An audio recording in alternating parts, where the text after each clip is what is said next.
When we're talking Morgan dollars, whether they're the brand new ones from the last couple of years or the vintage from the late 1800s, early 1900s, the common theme always here is, do you have any Carson Cities? That beautiful Wild West mint mark. And for most, when they hear of the price tag that goes with that fabled coin, it's a on the list, we'll accumulate some time, we'll get one eventually, etc. Well, tonight we're going back vintage, back to the originals. And the price, hundreds under that of our competition. So most of us probably remember May 24th, 2021. That was the brand new 100th anniversary Morgan and Peace program start date. And at noon that day, 175,000 Carson City Morgans were being released to the American public as part of this new series. In 3 minutes, it sold out, to a point where the government delayed the release of coin 2, which was the Denver and San Francisco, until August 3rd, almost 9 weeks later, thinking it was the ordering process. It was, but the other side was they didn't make enough. So those 175,000 coins are now $350 to $400, the brand new coins from the last 5 years. When I look at that, and again, I have one. I love the series. I'm a big fan of the Morgan dollar, the big silver dollar. But I look back now at the vintage coins because the value, way, way better. So the original Morgan dollar came from silver tied to the Comstock lode, the largest silver find ever in the 48 here, United States. Silver interests petition the government. The government says, yeah, we'll make a silver dollar. Remembering, up until 1857, when we found the Comstock lode, Spanish and English coins were legal tender in this country. We had the U.S. Mint from 1793, so we had 50, 60 years of U.S. coins, just not enough of them for our over-expanding country, in people and in size. So we find silver, right? We take the other coins away, and now we make a silver dollar yearly for the first time in our history. I mean, for the early parts of the 1800s, we didn't have a silver dollar. We didn't have enough silver to do it with. So it made more sense making half dimes, dimes, quarters than it did making a big dollar, just for usage, etc. So the Morgan dollar was made Carson City-wise for 13 years. Philadelphia and San Francisco, they were 28 years. New Orleans was 26 years. But the fabled double CC mint mark you're seeing at the bottom of your screen, Carson City, 13 years. You know the unique thing about those 13 years? If you add up all the Morgans, all the P's, all the S's, all the O's, all the CC's, throw them into one big melting pot, and then divide it by the mint itself. So all 13 years of the Carson Cities, all 28 years of San Francisco, etc., and bring them out by mint. Less than 3% of all the Morgans ever made, all those 13 years added together.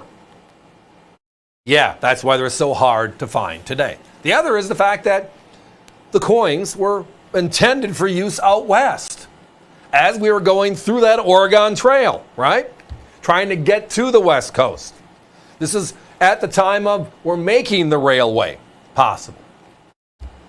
Wagons, right? Wagons and the wagon trains. That was the deal. So we're looking at the second to last year of issue right here, the 1892. The Carson City Mint closed in 1893, and it was never opened up again. Done. Right? Of the 13 years, the 1892 ranks number 4 with the lowest mintage figure.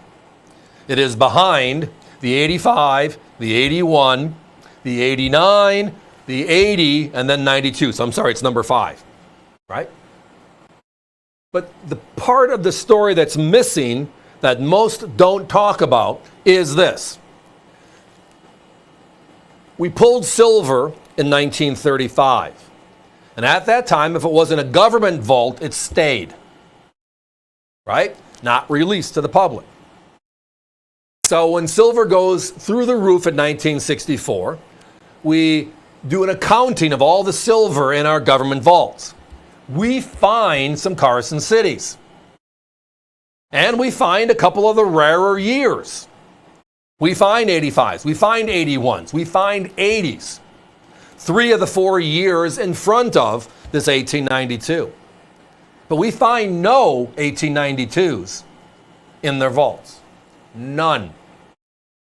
So today, if you look at NGC, PCGS, the independent grading services, and just see how many coins they've seen, because they report every coin they see and every grade they see. So it kind of gives you a feeling as to, well, what they're seeing, but in this case, what they're not seeing.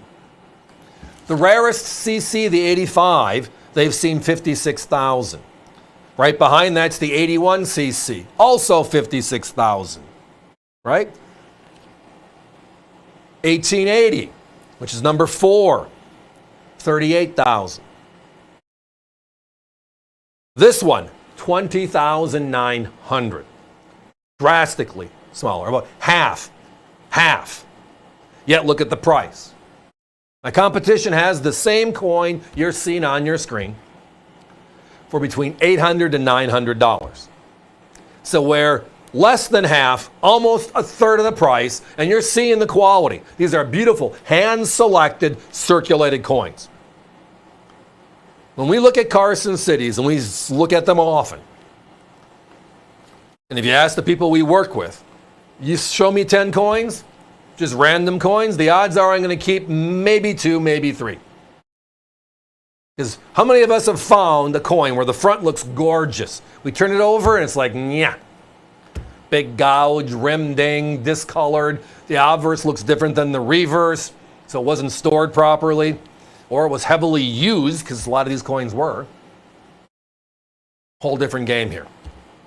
Ours, just like you see it. Now the word defender holder, that's the name of the holder this is in. Just protects it. It fits in all of the various packaging for certified coins for those interested. Guys, we got to put a 30-second clock up. So in the past, you saw $3.99, $4.99, $5.99. We finally accumulated a group, and tonight we can destroy our own prices. We can offer this group, for those of you watching us right now, at the price of just $299.95. It's something special. That beautiful CC mint mark above the D and the O and dollar at the bottom of the coin, that's what this is all about. That's what this is all about. Love my Carson City Morgans. Inside of it, there are a few favorites. The 89cc, which is a multi-$1,000 coin, and this one's number 2, but it's affordable. We can finally afford a Carson City. And it's not just the Carson City, it's a rare Carson City. You better give me a call.